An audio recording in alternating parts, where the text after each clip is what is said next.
Hey YouTube. Um, Today I'm gonna talk about my experience living in Mexico. So I stayed in the state of Jalisco, Mexico, in the city of Guadalajara from 2021 to 2022. Um, and it was a great experience. It was definitely a leap of faith type of situation. So I bet you're wondering, how did I end up in this random ass place?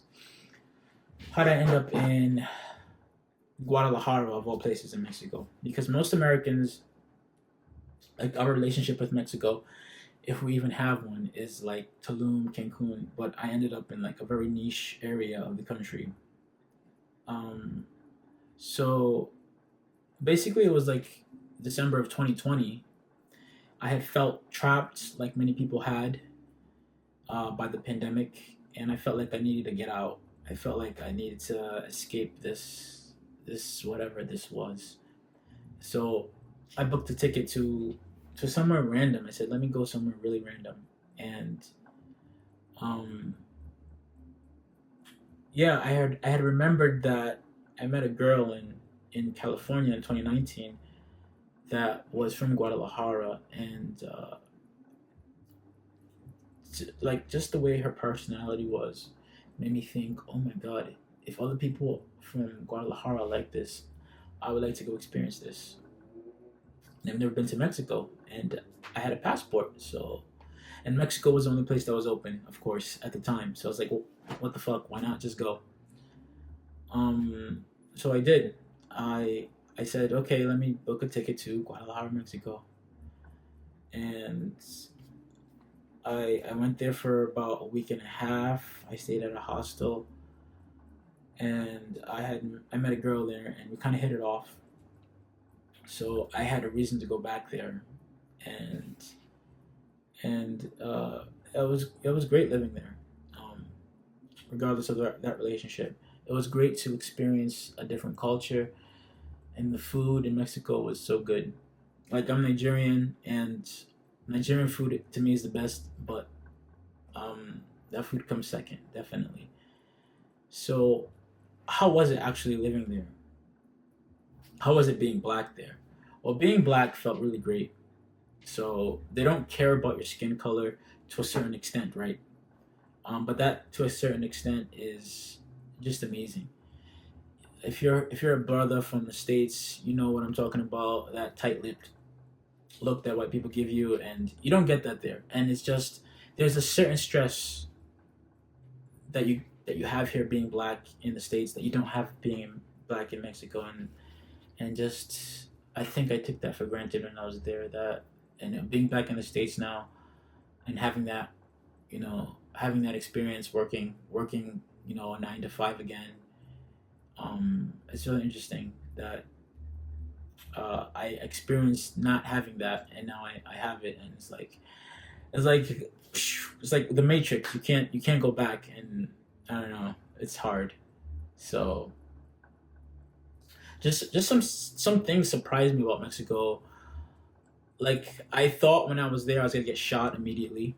I thought, oh my god, I'm really taking a risk with my life being here. But honestly, I felt safer there than I did in the United States. I felt like I could just go and walk into a random store or mall and not worry about the place getting shot up. Really, because there is violence there, but it's more like drug related violence. And if you're not really in that, and if you're not really honestly Mexican, you're not really in danger there. And actually, being black is kind of like it's almost like a shield of armor, in that you're really, okay, there's a stereotype that black people don't have a lot of money, so that kind of helps a little bit, in my opinion. That, okay, they're gonna leave you alone because you're not gonna be involved in anything. So you can really just you can have a certain type of freedom there that you really can't have in the states. Basically, is what I'm getting at. I remember talking to the Mexicans there, and yo, they don't charge you for an ambulance in Mexico. In the States, you are charged for an ambulance.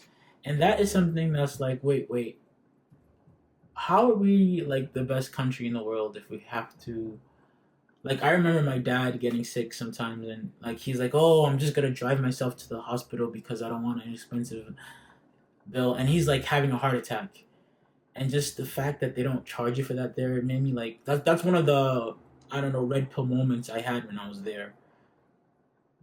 I was like, wow, I felt like I was like I've been had. I felt like I was being like I've been lied to. They were lying to me, and that feeling was immediate. Um, as I and it continued as I kept experiencing a lot of things in Mexico. Um, like um, yeah, I have a lot of fond memories there. Like every Sunday, they would close the roads in the city of Guadalajara for bikes. So you could there was this one long street you can just use your bicycle. A whole family's got together and just biked, and it's such a healthy thing. And I don't know why we don't do that here really. At least not in my state.